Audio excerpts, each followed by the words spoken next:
Like, what's going on? Okay, Brittany, question.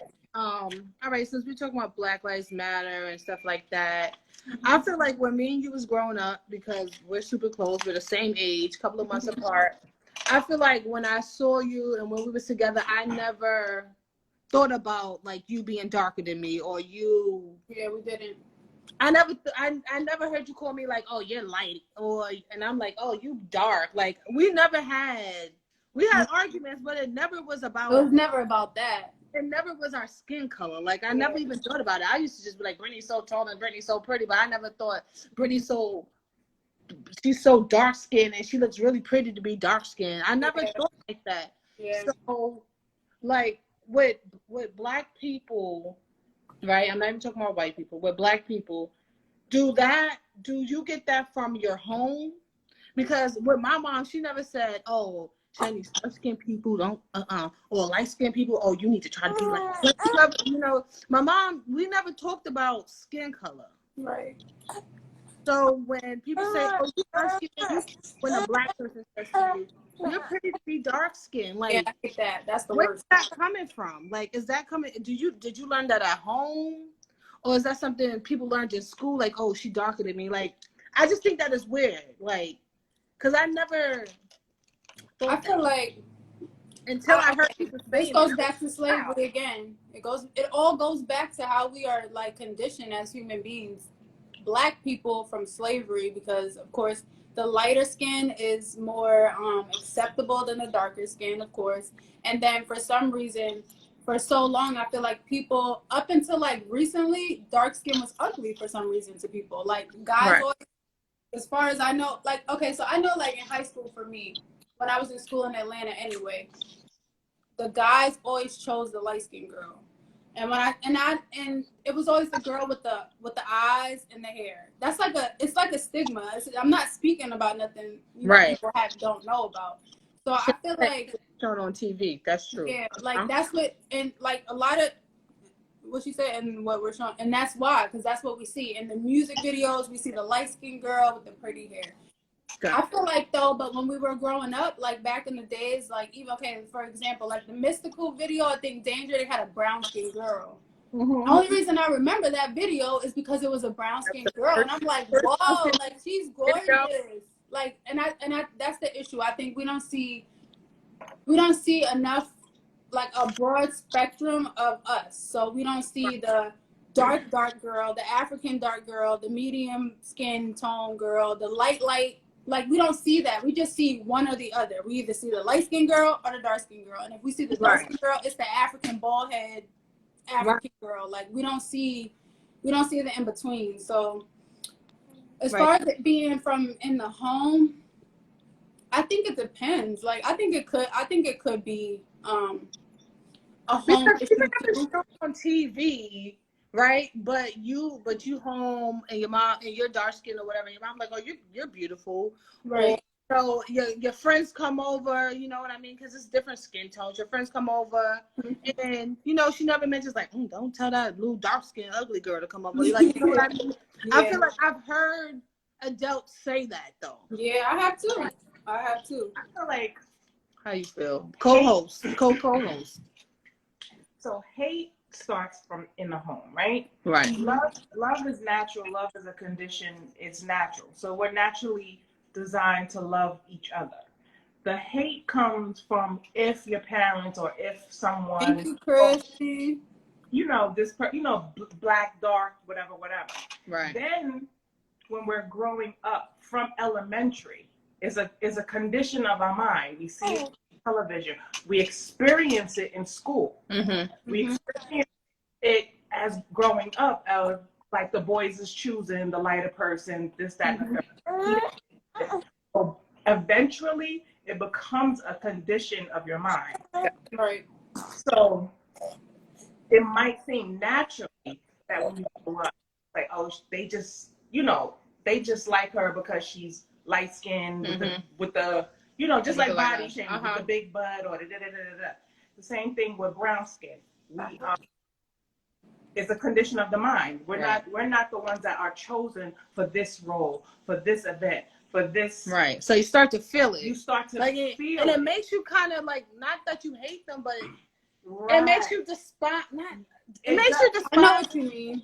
It makes like yeah. just because you don't hate them, and it's not their fault that they keep getting picked. But it's like, yo, why every time these light skin or whatever keep getting picked, and I'm doing the same thing? So it kind of puts us against each other. A division, yeah, and it makes you look at yourself too. Like that's why I think a lot of girls get lost. Like, for example, like I know, like the Jamaican culture, these brown skinned women bleach their skin to be light skinned or to be white, because their culture has taught them to hate themselves. Like that's what they know.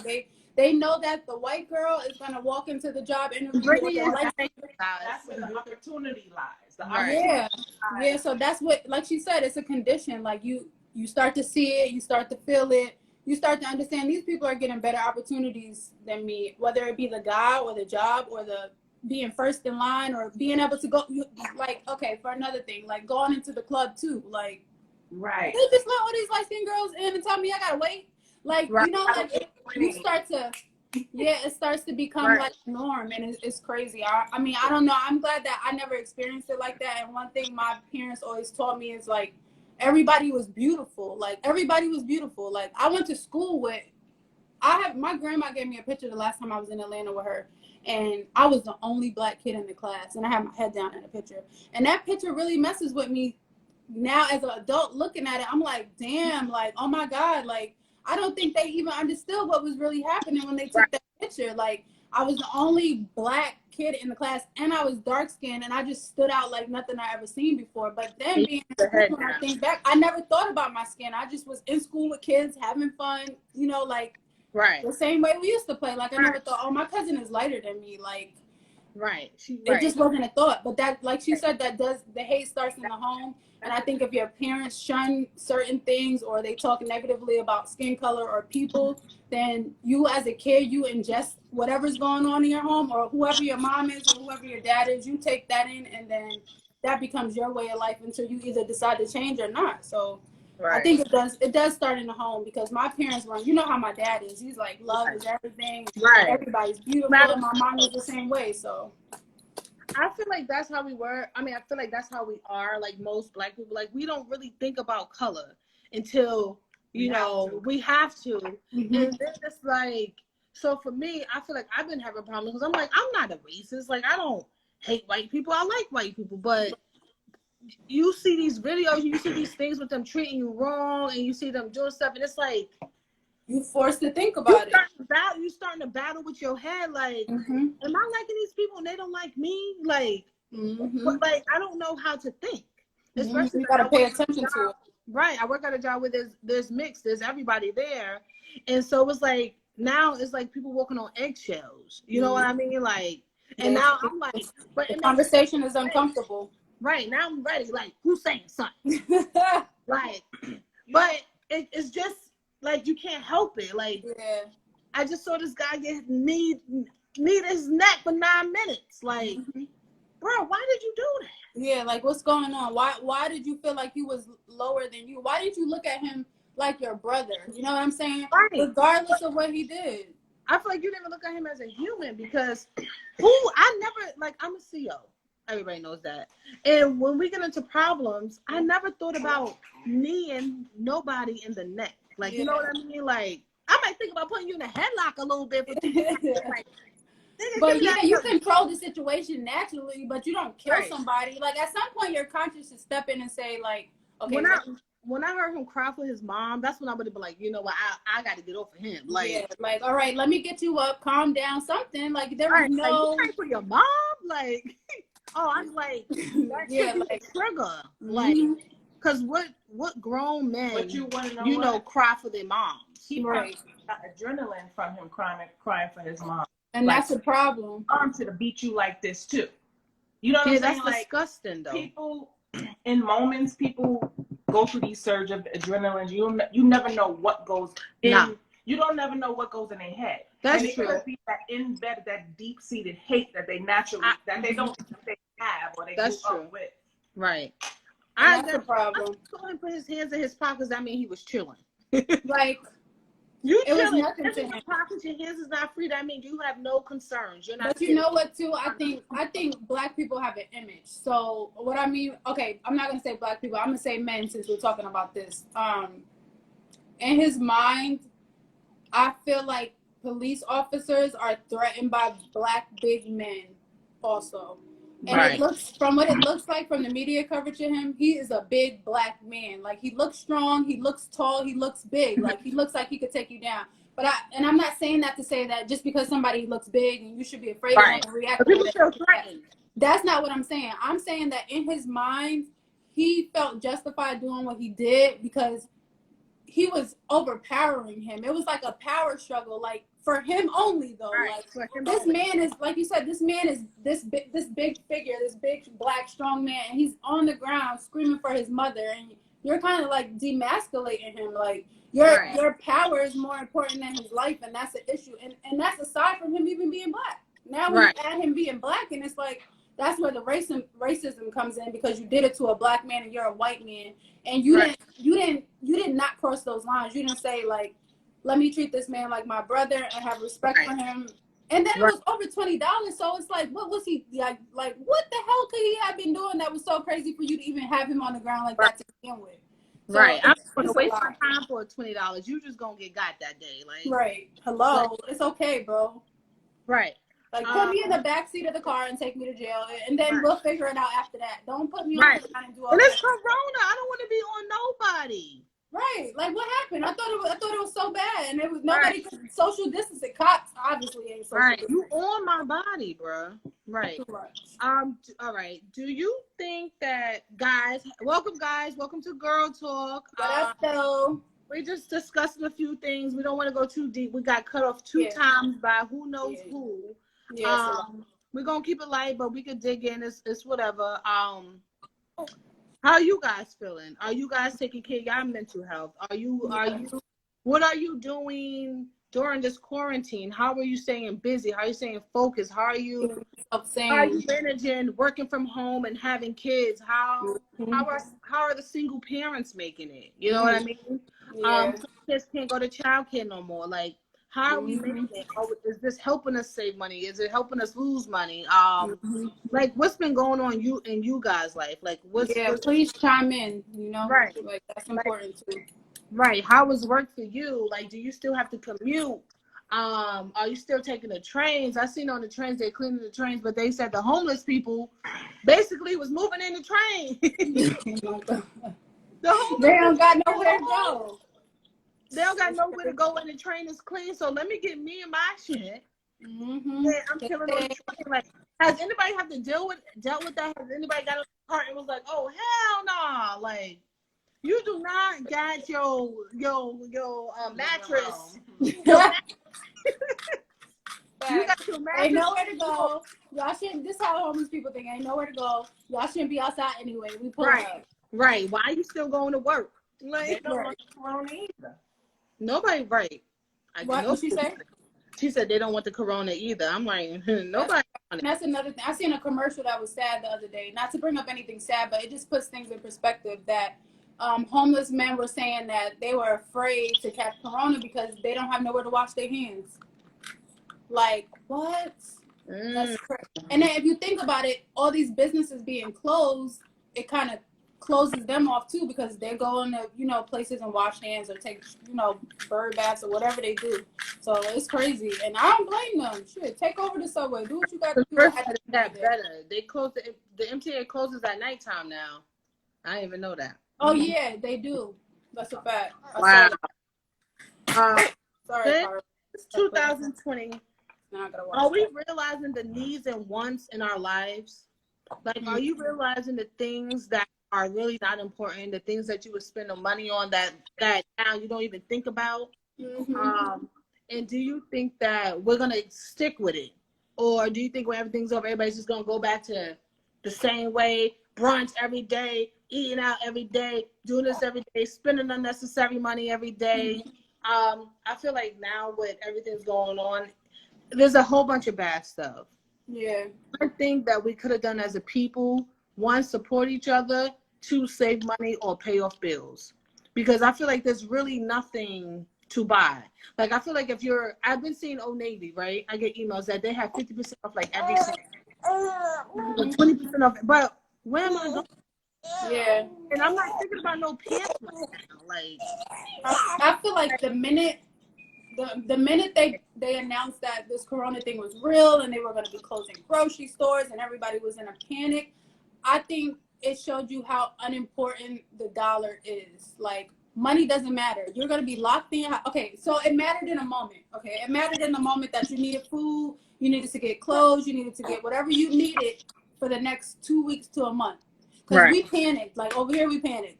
And all I could think about was, I need food, I need food, I need food. Like, people went and bought toilet tissue and paper towels, and I couldn't understand that. No, I don't understand. I still don't understand. Did anybody stock up on toilet tissue? Like, okay, I get it. But, like, if your ass is that dirty, you need to go take a shower. You don't need to worry about toilet tissue, spending all your money on toilet tissue.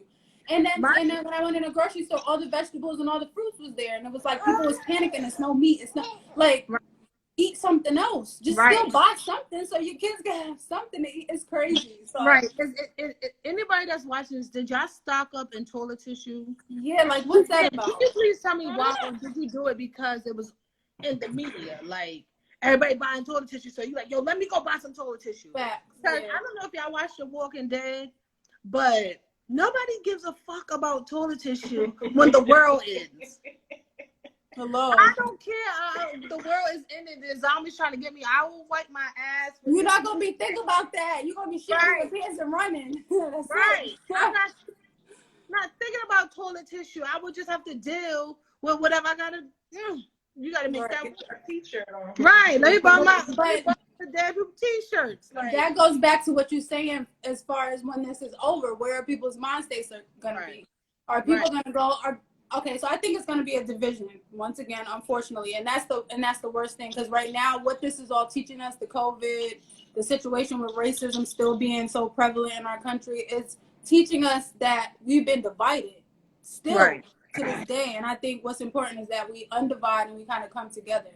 So I think we're still going to see a division. I think there's still going to be that wave of people that's like, oh, we free. I'm going out. I'm going to get drunk. I'm going to party. I'm going to be with my people. And then you're going to have this new wave of people that are conscious to the point where they're like, I'm saving my money. Like, I'm taking my money out the bank because banks were closed. Like, the world shut down. Everything shut down. The only thing that was open was some grocery stores. So I think that puts in your head, like, if this ever happens again and it ever gets any worse than it already is, we got to kind of have a system. Like, you got to have a plan. Like, that's how I'm thinking. Like, that's what I'm going to do. I'm going to have a plan because now I got a baby. You know what can happen. Right. You never now we know what can happen. Right. And what's the last time I start cooking more? I really don't see me going back to spinning and eating out as often as I did before. Me either. Like, I feel like I could go in your backyard. Let's put a burger on the grill. Let's put the music on and let's chill out. Why we giving these businesses all of our money? They don't care about us. Mm-hmm. They don't care about us. They don't even like us. They talk about us in different languages. And speaking of together, so I was watching the video about the people on Dykeman. Mm-hmm. Oh, and I think at the end they end up coming together. They talk to the guys or whatever like that. They pounded it. They pounded it out. So as Black people, right, Dominicans, Puerto Ricans, Cubans, like, are they like? Why is there a division? Like, do they think? Do they not? Do they think they Black? Do certain people think they Black? Do it matter if they have the Black friends? Like, do it matter where they grow up at to make them think they Black or make them think they're not Black? Like what? Like, I need to know the history of this. We need some Hispanic. I wish Miguel was home right now because he would go in. He goes in. He hates to hear a Hispanic person say that they're not Black. First of all, the only difference between Hispanic people, that I can speak for myself when I'm saying this, the only difference is the stops on the boat. Okay. Wherever they decided to stop the boat and snatch you and grab you and drop you off, that's the only difference. Y'all Black too, because at the end of the day, if they put us all in a pile and they separated white, okay, I'm gonna say white and Asian people over here. Right. If your skin is any darker than whatever it is, whatever they putting us in the power Right. for you going in that power with us. Tell you. Right. Like it's not gonna be y'all. It's not gonna be. Look, somebody said black, white, Asian, only 3. That's Selena. Races. Mm-hmm. That's a fact. Y'all are gonna be considered black. I mean, I'm not saying that you should discredit your heritage. If you're Hispanic, you know. One said Hispanics are racist among themselves. So. And that's true. They are. Crazy though, because is it really that serious? Like, that is it really serious? that serious? When you get pulled over, Right. What? How the police go towards you? You can snatch out the car just like a black That's the color you or a want. black woman. Right. So. Right. And I hate to say it, but it's just like, all right, you speak Spanish. If I know how to speak Spanish, people would think I'm something. People think I'm something. I'm like, nah, I'm from. Mm-hmm. That's why when you see, it's still that just goes to prove all the racism. We're so conditioned. It's crazy. Like the darker Spanish people, like the Cubans and the Haitian, like Cuban people and Haitian people, they don't think they black. But if you go to Cuba or you go to Haiti, they blacker than black American people. They are black. I don't know. Dominicans, Haiti. Oh, don't tell a Dominican person they not Spanish. They not black. Over a little river and you're it's fucking like Yonkers, Mount Vernon, right? Hindi and Dominican. Like, what up, Lonnie? There are non-black Spanish and Afro-Latinos. Unfortunately, Euro standards and proximity to whiteness are still dominant factors. Okay. But if you were pulled over and that officer sees you, he's gonna say you're black. Right. Whether or not, and if you are Spanish and you look more on the fair skin, there's a possibility that they may consider you white until you open your fucking mouth. Right. Like, All right. Lonnie says she hates the word black. So, Lonnie, what word do you think that? No, she said they hate the word black. They hate the word black. Because honestly, and it's weird because me and my friends last year traveled to Africa, right? So you know me, I talk. I met my little African friends. We was chilling. The guy goes to me. He goes to me, what are you? Right? Black guy. And I was like, African American? He was like, you're American. No, he said, you're Black American. I was like, okay. Like, I tried to argue with him because at the end of the day, I don't know nobody that live in Africa where I could call them and be like, yo, yeah, I'm coming home, motherfuckers. Like, and it's funny because even with the African people, they distance themselves from African Americans. I know when I was like heavy model, like the African girls would be over here, and then the Black American girls would be over here. We are not the same. Like it was like we're not the same. And it's crazy, like, because I would hear a lot of girls say, like, oh, African girls is bougie. Like, they don't like us. Like, that was, like, a conversation. It was real. They didn't like us. It was, like, I don't want to say that they thought they were better than us, but I feel like they said their struggle, like, we lazy, basically, to them. Right. It was crazy. I don't know. I think it's in all cultures. It's like, not just Hispanics, but Black people, too. Black and African. Right. I think that's why it's more important for Black American people to kind of join together in some aspect because we are displaced. Why we're Black Americans. We don't have our own flag because why? We can't claim Africa. Well, you know what I'm saying? Like Africa claim us. Right. We are like the lost children. We have no sense of belonging. Right. In this universe, really. Right. Because that's how it was. Right. And that's how it is. Because everywhere we go, they're like, right. You run up here, because like, if you're Puerto Rican, you still got your Puerto Rican flag. If you're from Portuguese, you have that. That's right, Pyro. Even all the countries in Africa, they flag. Right. We have no home. And that's the problem. And she's absolutely correct. Because when you go to any place in Africa, you got to say where you're going. If you're going to Kenya, you got to say Kenya. Because when you go ask them what you are, they're going to say, I'm Kenyan. Yeah. Or, I'm from Ghana. I'm not from Nigeria. I'm not Nigerian. Like, I'm not African. I'm Nigerian. I'm not, it's very on point. And we can't say that. We just got to say African American as a whole because everything that our roots are, it's a race. We have nowhere to go back to. That's why a lot of Black people will be like, oh, I'm African. Because all we know is that on this continent, on this part of the world, is a whole bunch of black people. So we had to come from there. Right. Or I'm Jamaican because there's a whole bunch of Jamaican people. There's black people there. I had to come from there. Like, it's crazy. Right. But, where we go? I know. I want to know who I am. Right. Do we still have any guys in the chat? Yeah, we have. Let's see. A couple. I know my homeboy Terry had joined. I don't know if he's still here. So this is about black women and black men. Do you feel that black women are always in the front line of black men? And that black men do not give us that same love, that same push, that same drive? I feel like no. I feel like black women, we already ride. Mm-hmm. Like, we are ready to ride. All the time. Like, who did something, we did. It's not because we angry, it's just because we right and wrong. We're ready to protect. That's what we do naturally. We protect. We're protectors. That's what we do. Like, what's wrong? What happened? Oh, you messing with our black man? Oh, heck no. Yep. But let something, and I'm not saying all black men. But it's prevalent. But let something happen to us. I feel like I gotta call my sisters. You know what I mean? I gotta call on my girls. Yeah, and you call your girls before. If you call on your girls before you call your guys, because that's when it gets crazy.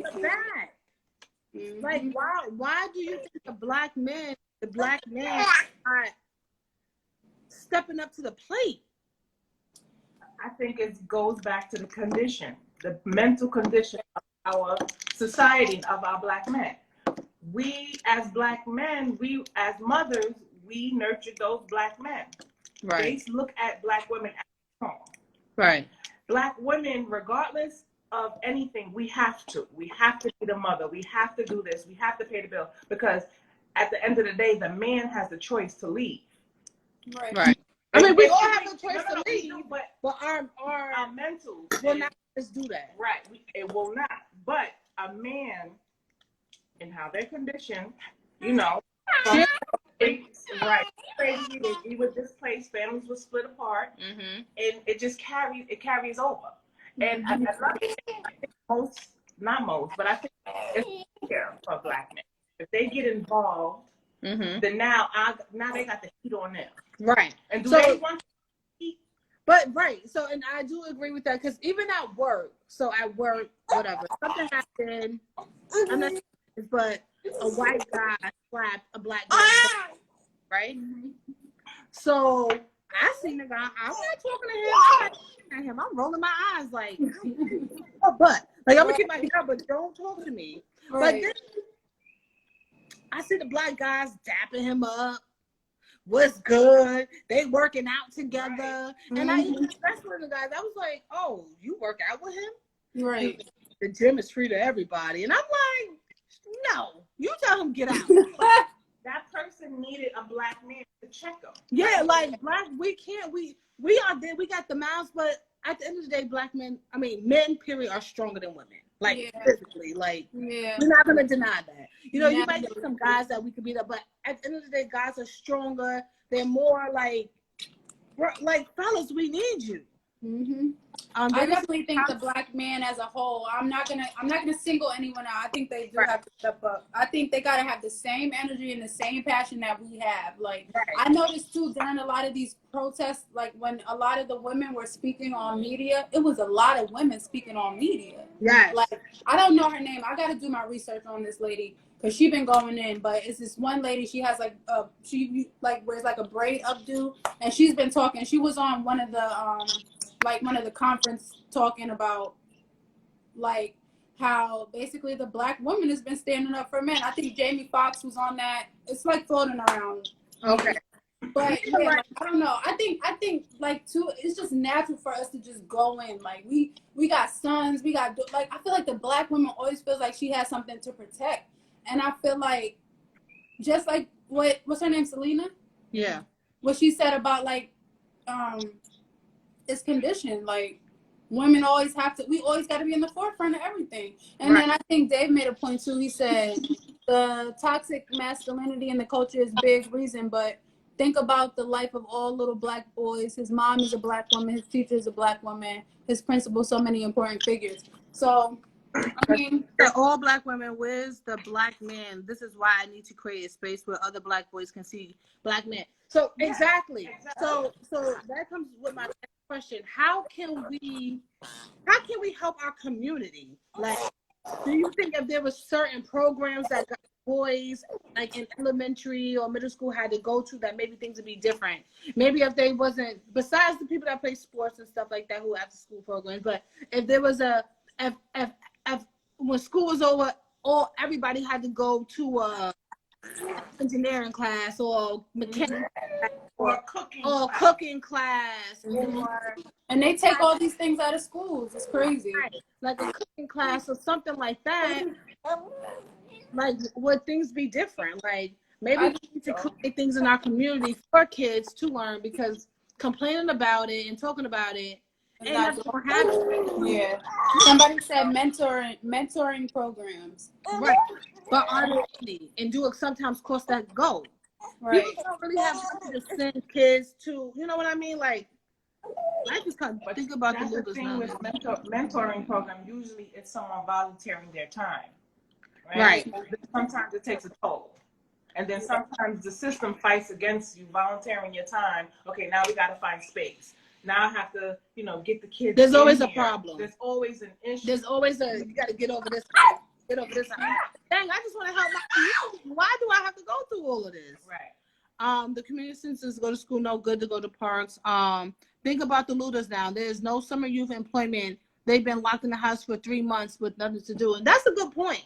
Because being locked in the house, that makes you want to do crazy stuff. So if it's like, yo, we get to go outside, we're going to go outside, all your friends. There's no structure. Right. It's just whatever. Like, and these people don't care about us, so let me break in, let me steal these sneakers, let me do this. Because right now we're caged. Right now we're caged. What happens when you let that caged bird free? It's lit. Yeah. It's lit. And all this, like you saying, all of this led up to that. All of it, we've been in the house, we've been quarantined, nobody can do nothing. Oh, you kill somebody? Oh, we got a reason. Like it's always a reason that allows you to go out and just act crazy. Unfortunately. But and do you think it's crazy that now that black, the thing with George Floyd, that everybody's together. I see people in these tight spaces. Corona, there was no new cases today. There was no new cases today. And people have been together. Like you ain't never seen before. People have been together, but they have been having on their masks and their protective things, right? So it's less likely to spread. As opposed I get it, but there's 1,000 people in one spot. I think with this whole Corona thing, the biggest issue is we don't know what it is. We don't know what it is. They don't really know what it is, because if they knew what it was, it would have been stopped or ceased already. Just like when the flu came out, they had a vaccine. Now I'm not gonna say in no time, but they were able to kind of control it. So I think. But not knowing what it is and how it really spreads, because they saying that people been home quarantining for 20 days and 2 months, and they ended up with it. You went to the trash compactor and touched something, or you breathed someone else's air. Everybody got on masks, everybody don't got on gloves. Right. So I don't know. They said the numbers will rise in 2 weeks, but how do they know that? Because there's like an incubation period. But what people don't realize is, like, because you mentioned the flu, every single year there's a new flu vaccine. It's different because every single year the strain changes. Right. Okay. It's never the same flu. So every year they have to do the same thing over and over. They they study the flu and then come up with a vaccine. So that's what they're doing now with the COVID. But see, the thing I hate about vaccines is this. But I just put the vaccine. Because it's new. You ain't gonna pump me up with nothing. Yeah, no. And then y'all are giving people a synthetic version of whatever it is that the vaccine is carrying. So it's like, do I want COVID when the vaccine comes out? Like, do I want y'all to give me COVID so that I could not get COVID again after it supposedly killed all these people. And it's just also crazy. Right. I feel like we can't all the way trust everything that we hear either, because I feel like you got to take from it and make sense of it yourself too, because it's a lot. Like, with it, you know, a lot of people learn from experience, so it's like, what has happened? You know what I mean? That makes sense. What's really going on? Like, what's going on? Right. So, guys, do you have any questions, comments? I'm trying to read. My dad said it's a fake. Yo, it's something. Like, I feel like they was just putting it in the air, and now they was like, all right, we're going to take a two-week. We're going to calm it down because we got another issue to worry about. Part of me feel like that because what I feel like is they want to make this mandatory. Just like if you work in certain places, they make the flu mandatory. Just like your child can't go to school without mandatory vaccine. Right. Oh. Right. So they want us to shoot stuff in our bodies. Basically. Human guinea Basically. They want us to put stuff in our bodies, unnatural stuff. Well, you know, years ago, I seen this post, and I sent it to a couple of people want to see it. Maybe like 4 years ago, Bill Gates had posted that there would be a big super bug, a big disease that comes in and takes over and kills half of our population and just depopulates us. And it's happening. So it's like, what do y'all know? Like, I feel like it's just a lot that we don't have access to, and that's the bigger issue. No, we'll never have access to. And we'll never have we will have to die to have access to it. I think we do have access. Because when COVID first started, and when I was thinking about how many people were dying, like it was rapid numbers and it was nationwide, the very first thing that I thought of was when I was in college taking micro and macro economics. This is Selena talking to everybody. Our co-host. Micro and mac economics and how everything is cyclical. Every year, a certain amount of people have to go to jail. Every year, a certain amount of people have to die. Just to not overpopulate the earth. Oh, well, yeah, that's true. So that's why part of me feel like this is just the design. It may be because people are living longer now. Right. Yeah. People are living way longer than we did back in the day.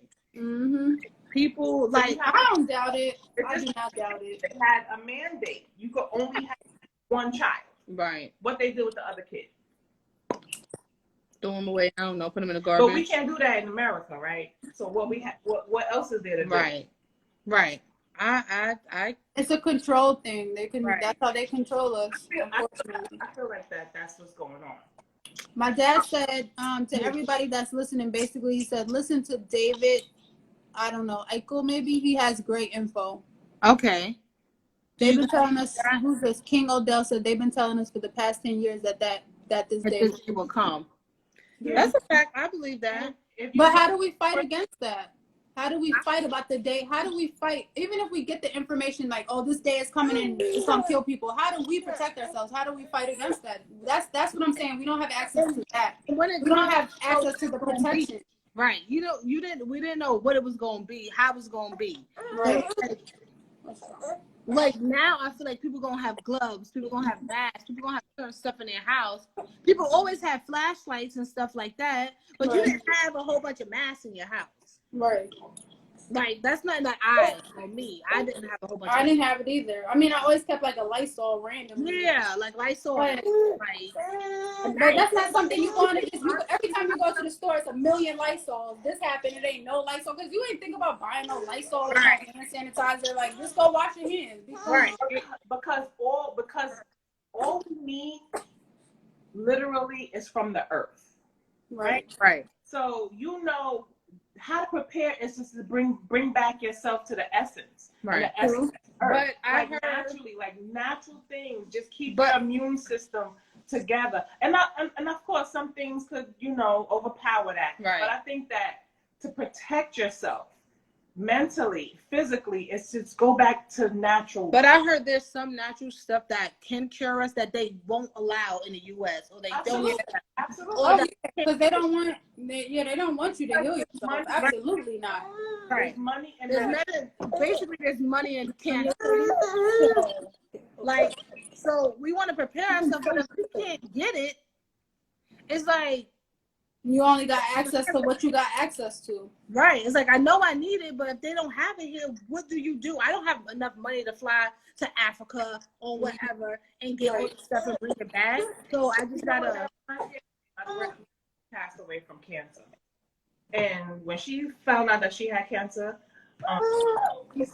she said to me, she was like, all these years we never had a microwave. She would never use a microwave, never use none of those type of things, styrofoam. Like all these years that she kind of like tried to protect herself, and then she you still get it. This guy that died in my job, he was the most healthiest guy I ever met. When we was in the county, he's like, don't drink Red Bull, don't do this, don't do that, don't do this. And he was healthy. He used to go to the doctor, get checkups. One day he had a headache.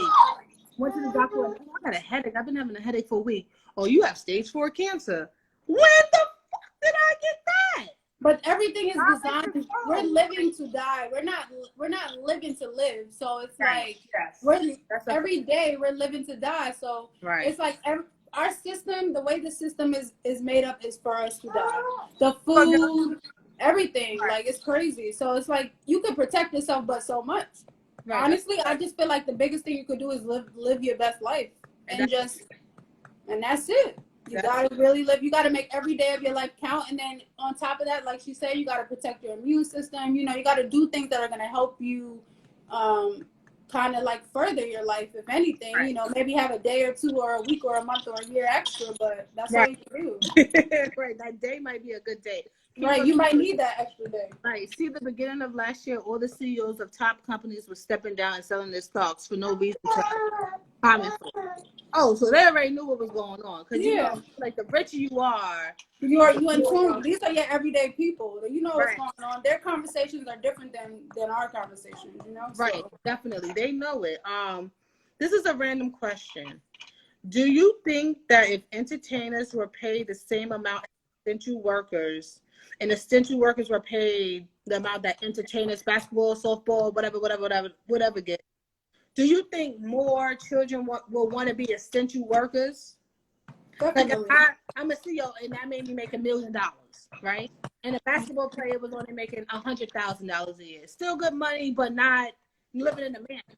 I think yes, and I also think another factor to that is media, because you know why these people make so much money? Because they're seen, they're talked about, they're on media all day. There's sports center, there's this center. Right. They don't have a doctor's channel. Yeah, they don't have a nurse channel. They don't have a CO channel. They don't have a police officer. If they do, it's It's negative. The bad part, like you know what I mean, going wrong type of thing, or people getting their bodies who are already rich and stuff like that.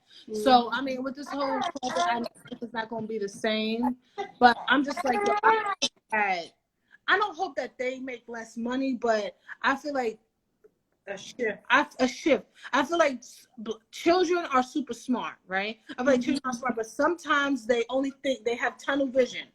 Sometimes whatever they see is what it is, right? And they like the fame, they like all of that scenario. You're right. So if I see these basketball players making, I might be a mathematician, I might be super smart, but that don't make me no money. You see what my teacher drive, you see what my teacher do.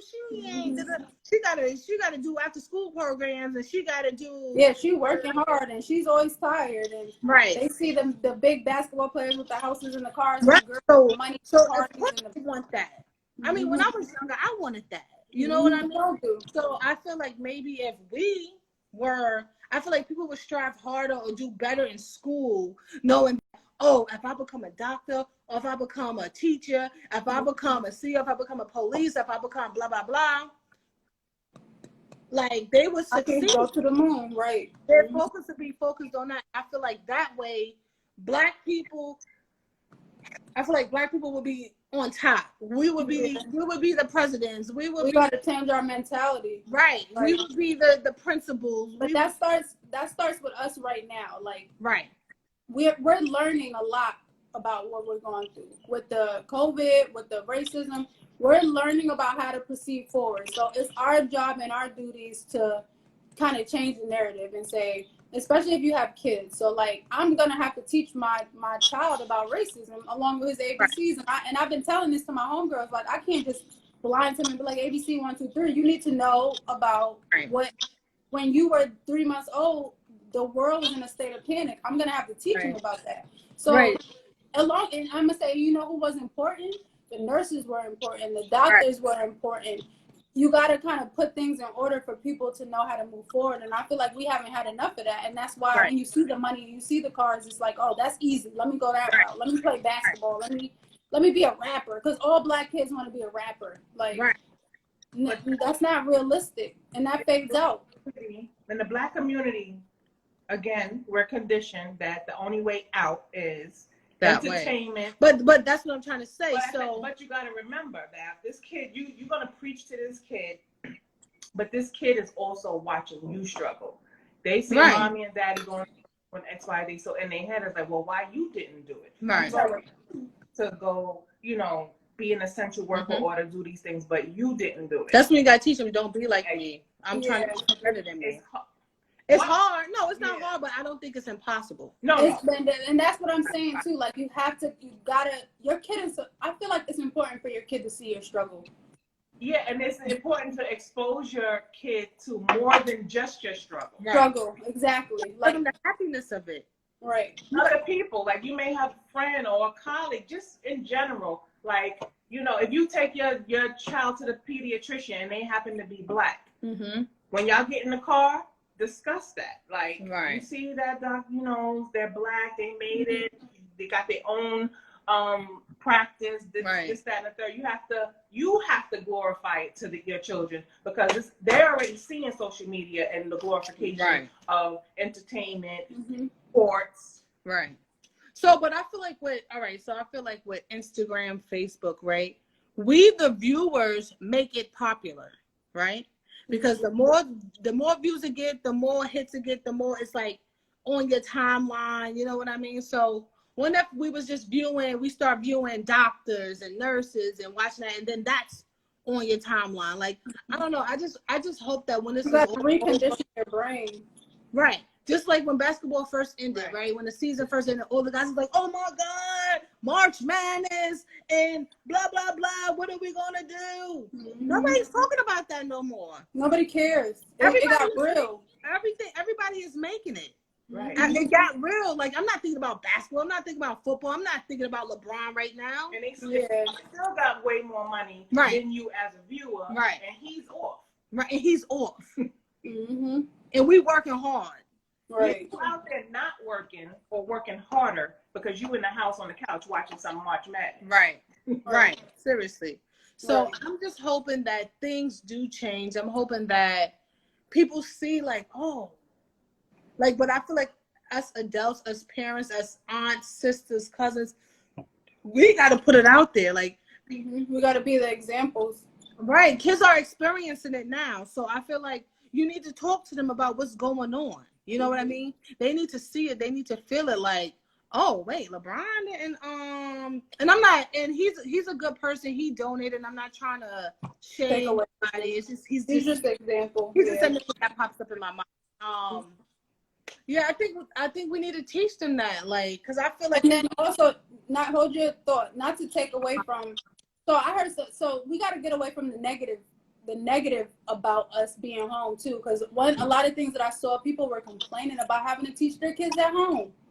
Like, it starts with us. We have to stop. You got to stop the shit, because it's like you are at home with your kid and you complaining about teaching your kid. That's the best thing you could ever do in your life. You sending your kid to a complete stranger to teach them about white history. Like, change the narrative in your home. Teach your kid about business. Teach your kid about how to invest. Teach your kid about, black history. history. How you write a check. It could be the simplest things that could turn into something big. Just like for example, let's say Pyro was older and Miguel is he's a black advocate. So let's say we were homeschooling him. From March, he would have been already learning about racism. So let's just say his lessons had included some type of racism or some type of black history about what we've been through. Right. When this happened, my child's conversation with us should have been, oh, mommy, daddy, this is what you were teaching me. That light has to go off, but it has to start with you, so that you lead your child in the right direction. Or not even your child, anyone, any person, anything. The conversation's got to start with us, because if we keep relying on media and we keep relying on YouTube and we keep relying on the basketball, we ain't gonna. They're not teaching us nothing. Right. Yeah, it's entertainment. It's nothing more than that. These people got families and stuff when they go home. I know it's not easy, and I know people are busy. You know what I mean? I know some people are working from home, but I hope that people are trying to teach their kids like the importance of life. Right. I hope that they're seeing it. I hope they're just not having to watch cartoons all day. Like They should be watching what's going on. I see my friend Dawn. She does painting with her daughter. She does little things to help her mind to keep going. You know what I mean? And I know it's hard, parents, and I'm not a parent, so I'm not going to. Oh, you are. Yeah, but there's things that you could do. Yeah, there's no excuse. So even if you don't have time and they on a YouTube Kids or something, like my niece Riley does like puzzles all day and numbers, and my niece Riley is 3 years old. Brittany, you say Riley, what's 5 plus 5? She puts up 5 fingers and counts. Right. He puts her 4 fingers up and counted. Like, that wasn't hard to teach her. Like, her mom told her that her mother's, she ain't no teacher. She's a regular girl, but she was like, China, I just want Riley to be, to be like, to be aware. Like, if somebody say something to you, she knows. The other day, this guy was like, oh, come here, I have $5 for you. Matt, super weird. And she was like, no, Daddy said no strangers. Right. You have to. It's simple. She went to my mother like, Daddy said don't talk to strangers. I know that's right. You get what I'm saying? So it's just the little things that could just blossom, and then they could teach their friends. You know what I mean? It's a trickle down effect. Network. Like, let's take care of each other. Like, Black men, take care of the Black woman. Like, we need y'all. Yes, we're strong. Yes, we snappy, but at the end of the day, we need y'all. We need y'all to stand up for us. We need y'all to be beside us. I'm trying to think of how many times have you been at work and something's happened and the Black man or whatever was on your side, or he was, we about to do that. It rarely happens. It really follows through. And I see that we have some men here, and I'm not saying all men, but can you please give me your perspective on why sometimes you guys, I don't know if it's scared, you don't want all the attention, you guys don't stand up with us. I got to call my Black sister. Even sometimes the white men are like, Will Cox, that's wrong. Like, why? Like, where's or even with your kids, your kid got to go, mommy. Why? If you got an issue, I need you to be going to daddy. I need daddy to be able to, like, it should, I mean, it's okay, but it's just, it's in everything. We need to make sure that our men are with us, like arm in arm. And if not arm in arm, you stepping in front of me, like you're not gonna talk to my brother, or my friend, or my sister, or whatever, my coworker. Like, I think that's important. Men really got to stand up too. Like, it can't always be us. We can't always. Guys. We need that. We need to know we protected too. Like, I honestly think in the next 200 years that Black women is just gonna be like the rulers. Like, I feel like we're gonna be on top. I feel like that I ain't going front. I feel like we're never gonna stop, and I feel like I was reading something that says like now Black women are the ones that's traveling, the ones that's getting their education, the ones that we're succeeding. And like I was telling my friends last night, when we have our kids, we're gonna make sure that we're gonna try, because at the end of the day, you can lead a horse to water, but you can't make them drink it. We're gonna try to make sure that they're getting the best education, the best stuff, make sure you do for college and stuff like that. Like, we know it. Like, I feel like when I was going to college, my mom didn't know none of this, right? So I was left to do it. You gotta figure it out on your own. But I'm not gonna lie, the thing that influenced me to go to school and to make sure I was on the right track is because all my friends was in school. Right? All my friends is in school. My friends are community, learning. They just, so I'm like, I gotta make sure I go to school. Like, I'm not about to be stupid, right? I'm not about to be sitting home and they all in college. I used to go visit them in college, and I'm like, wow, like, I want to go to college. It opened your eyes, The Black woman, she influenced me, and I feel like we got to keep influencing each other and not hating on each other. Absolutely. You know what I mean? There's nothing to hate on. Like, and that's the issue. Our community is always.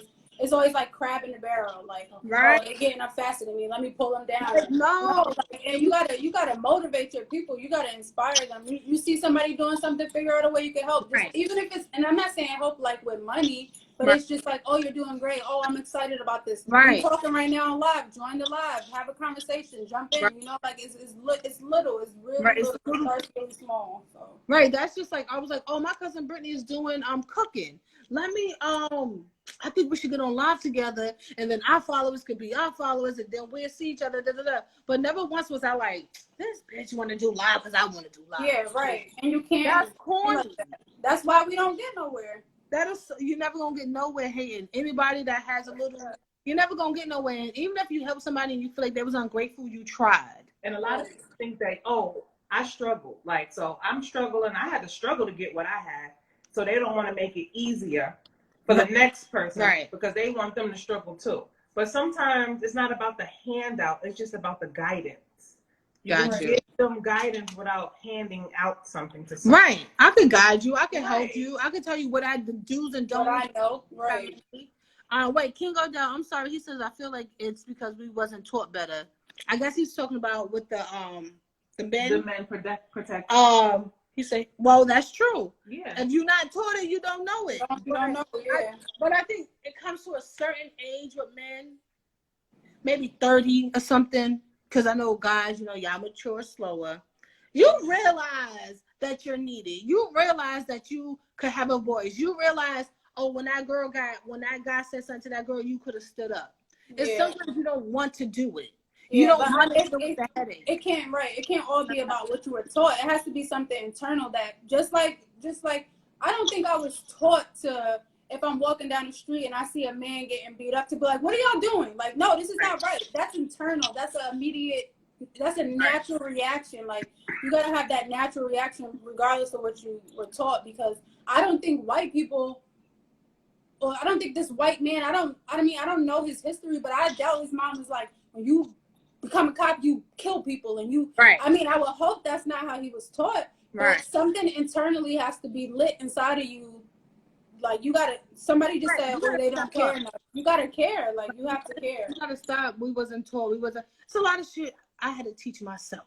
Like, that you had to learn from experience. That you had to see him like, oh, no. You know, you only got 1 minute and 21 seconds left. Do anybody have anything to say? This is Girl Talk with me and my cousin Brittany. I do this every Friday. I have different co-hosts. Thank you, Brittany, for coming on and talking with me. Selena in the background, my girl, for always talking. I wrote down some closing thoughts originally, so I'll just go through them real quick. Got 51 seconds. Go for some encouragement. So none of this is random. Don't try to figure out how or why right now. And God doesn't make mistakes, and there's proof and signs of that everywhere. I'll just leave, my end with that. And I just want to, for anybody who's going through it, I know COVID, Black Lives Matter. I don't know if you guys lost anyone. Brittany, I don't know if you want me to share. No, I don't mind. Brittany recently lost her mom. God bless. So, you can never tell right now, Brittany. I'm sorry, I would not think that you lost your mom. You're strong. I'm proud of you. Thank you. If you need anything, I'm here if you need me to watch